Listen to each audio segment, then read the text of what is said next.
James Carter had spent years building his wealth through hard work, smart investments, and an unwavering dedication to success. A self-made millionaire, he had just acquired a struggling car dealership, with plans to turn it into a thriving business. But before making his presence known, he wanted to see how the staff treated everyday customers.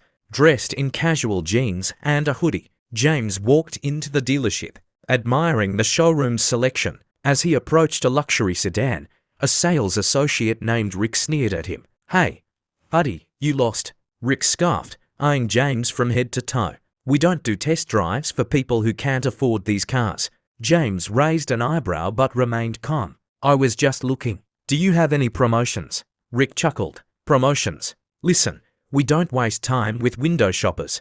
Maybe try the used lot down the road." James sighed, realizing exactly what kind of business culture the previous owner had allowed. He turned to leave, but just then, the general manager, Carl, walked in. "What's going on here?" Carl asked. "Oh, nothing," Rick replied. "Just getting rid of a loiterer." James smirked and pulled out a set of papers from his pocket. "Actually, I'm your new boss." Rick's face turned pale. "What? That's a joke, right?" Carl grabbed the documents, his eyes widening. "Mr. Carter, we weren't expecting you until next week." "Well," James said, crossing his arms, "I wanted to see how customers are treated when no one knows who I am. Turns out, not great." Rick stammered. "Sir, I didn't know." James cut him off. "And that's the problem. You judged me based on how I look, not who I am. That's not the kind of service I want in my dealership."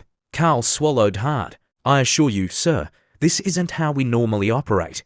James shook his head. "It doesn't matter what you claim. It matters what I saw." "Rick, you're fired." Rick's jaw dropped. "Please, sir, I need this job."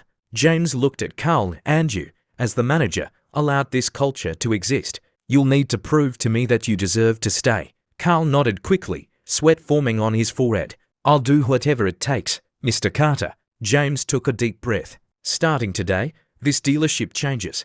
We'll treat every customer with respect, no matter what they look like." With that, he walked into his new office, ready to build a business where everyone was truly welcome.